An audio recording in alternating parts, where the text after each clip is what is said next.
I've tried a few times to say something about Metaphor, to have some big intro, to write a script, but I've decided I'm just gonna freaking wing it today, dude. Like, I just love this game, and I'm just gonna talk about it for a while. Now, I do want to say too, quick note, if you aren't subscribed or you're new to the channel or anything like that, please do subscribe. I am going to be playing through this game and trying to finish it as quick as I can, although granted it's a very long JRPG. But I really want to do a big review on it because I love Atlus. I'm a huge fan of their work. I love Persona. I like a lot of their other games. One of my favorite games when I was a teenager was Catherine. So I'm like super excited to go through this. And but I wanted to put out this first impressions video to kind of talk about how I feel about the demo, because this is such a long game, because I feel like I should put something out, and maybe I'll do multiple videos even, where I kind of have like checkpoints, right, where it's like, hey, I've played through the demo of Metaphor and now I'm about halfway done, here's how I feel at this hour point and stuff like that. How is the game changing? How is it faring as I go through it? Since this is such a massive title that's going to take over 100 hours to complete, which is crazy. But long story short, having played the demo, I absolutely love Metaphor. It is basically Persona 6 in a fantasy setting to an extent. I am kind of ripping that phrasing from Castle Super Beast, shout out to them, but I can't think of a better way to say it than how Pat said it on Castle Super Beast. That is how it feels. The DNA of a Persona and Shin Megami Tensei game is there, but Metaphor chooses to take that DNA and do something new and fresh with it. Particularly, it tries to change its battle system. I love the battle system. Switching from action combat to turn-based combat is an ingenious idea. I absolutely love it. The fact that you just mow down almost like a, what's the franchise? Dynasty Warriors. Almost like Dynasty Warriors. You're just mowing through giant crowds of enemies, collecting XP and stuff. I won't say giant crowds. Or, well, some areas giant crowds, some areas not. Only to find yourself hitting an enemy that's a lot higher than you, and then suddenly, boom, you kick back and you're into this turn-based combat loop that the Atlus is so well known for, and I just love it. I love it so, so much. I also think, and this is probably a hot take, but I'm going to say it anyway, I also firmly believe that this is the prettiest game Atlus has ever made. I always think the Persona games are sexy, sleek, stylish. I love their user interfaces. And even Shin Megami Tensei, to an extent, has a really nice user interface. But really, Persona is what's known for the stylized visuals. But this is just breathtaking. I mean, the artwork is painting-level quality on the party screens, and I mean, it's just so impressive. Something about the line art and shading of this game is just fantastic. I almost can't describe how pretty it is. And the user interface is so stylish, the way it bursts out of your character like on Persona, and the way, you know, changing from one menu to the other feels so smooth.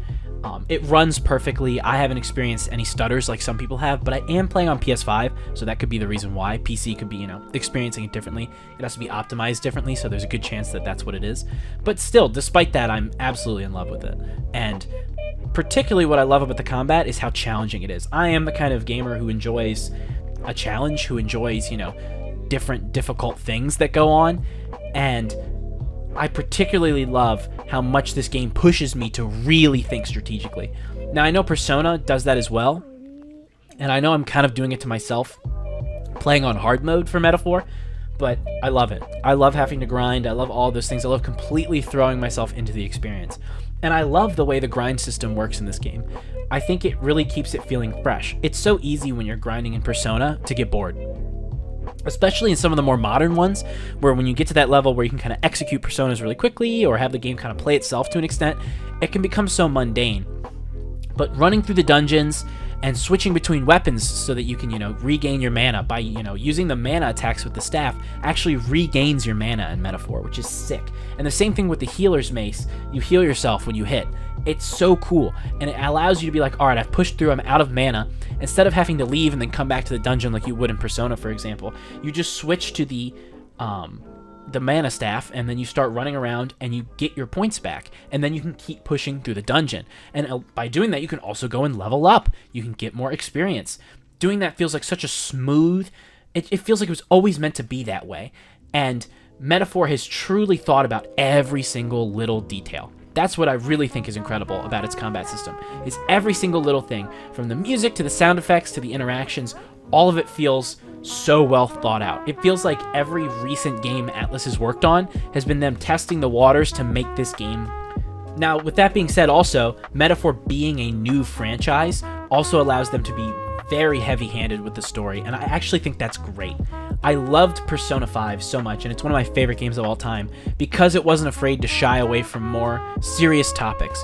Video games and, you know, It's not as true as it was when I was a kid with games like The Last of Us now being out and stuff, but video games a lot of the time, especially games out of Japan, tend to follow a more traditional anime format, and they tend to be, I don't want to say afraid, but they tend to not try and tackle those really big topics. Like, I love Final Fantasy, for example. I'll give an example of, like, FF7. When FF7 decided to jump and tackle those big kind of thought questions and stuff that it did and have an environmental message, I think people were really stunned that a game was willing to do that back in the 90s. And a lot of games don't do that. You have one every once in a while. This is going to be that game.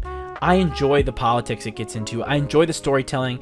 I enjoy the class system it goes to show, and rising through the ranks despite being, oppressed for the way you are and the race that you are. Being an Elda, being the outcast of society, so much of an outcast that you're the 9th tribe that doesn't get mentioned when everybody goes, oh, the 8 tribes of our society. They literally don't even mention you. You are the bottom of the barrel, and you are rising to the top. And I love that kind of story. I love that adversity, and I love pushing through that, and I love that the game isn't afraid to show you how hard something like that would be, and that to be a hero, to be who you need to be, you have to push through it. You can't let other people hold you back, and I think that's beautiful. I think it's a great message, and I think it fits this story, a story about, trying to become the king pretty much to an extent, trying to rise through society, trying to do the right thing, trying to not just save the world, but avenge the people you care about, and all to do it as a hero, not because the people deserve it, but because it's the right thing to do. I love that sentiment, and while some people would go, oh, I don't want something that deep in my video game, I think it just makes the experience more immersive. I love that about it. And I think it's especially important to have stuff like that in a game that is going to be a 100-hour game, a game that you sink time into for weeks after work or after school or on the weekends. You want it to be a serious, kind of intense story that feels palpable and emotional and sucks you in. Because if you don't, it's just going to become mundane, and you're going to be like, oh my gosh, how much longer is this going to go on for? Where if they make it more intense, if they make it more serious, if they ask you those thought-provoking questions, it makes you want to come back. It makes you want to load the game up again. It makes you want to understand what's happening and where we're going. The emotional beats in this game hit, especially, little twists here and there that you don't expect. They're really well crafted, and they really keep me on the edge of my seat. Just when I thought I was starting to understand how this game was going to go, having played Atlus's previous titles, having seen so many anime and fantasy stories over the years, the game slaps me across the face and hits me with something I never would have even expected. I'm so excited tomorrow, hopefully, if the Amazon delivery driver delivers my game, smile, haha, to keep jumping into this game and to keep going through it. So far, it's a great story. I love the cast of characters. I've heard people say it's the best cast since FF7. I really hope that as I push through the game even more, it can really live up to that task. And that's all I got to say. I think the game's really, really fun. So far, I enjoy the combat. I enjoy that it's challenging. I think the story's fantastic, and I think the art's beautiful. And I hope that when I come back with a review and I can really dive into the nitty-gritty and certain story points that I really like, I know I put a spoiler warning at the start of this video, but that was more for the footage than, wanting to talk about certain specific points. I really hope I can get this kind of big video going that really expresses how awesome I think this game is. And that's all I got to say. I'm kind of just yapping for this video, but I'm a little bit stunned, and I almost feel ill-prepared to even talk about it yet, because so much of what this game is trying to do is it's trying to be so much deeper than a normal video game would be. It truly strives to not just be a game, it wants to be respected as a piece of art. Like cinema versus just seeing a popcorn flick film, right? It wants to be cinematic, it wants to be grand, it wants to be beautiful, where its contemporaries just want to sell copies, which there's nothing wrong with, I don't think that comparing it to other RPGs, like we'll say Cyberpunk, for example, not to say Cyberpunk, doesn't have a great story. It absolutely does, and I love Cyberpunk, but Metaphor wants to be something more. It wants to be respected on an artistic level, and I think that's just great. And I think if there's any studio who can step out of their way and do that, it's Atlus. They have the tools, they have the facilities, they can pull it off, and I really, really hope they're able to. And according to the other reviews from people on YouTube, it seems like they are. So, yeah, have you played Metaphor? Do you like Atlus's games? What do you think? Let me know in the comments below. Subscribe if you aren't already. Please hit the bell. Share this video with your friends. Like, comment. Let me know what you think about my channel or anything. If you're having a bad day, just tell me about it, and I'll try and answer and cheer you up. Thank you all so much for the support. Sending so much love out there, and I will catch you all in the next video. Peace and love, everybody. See ya.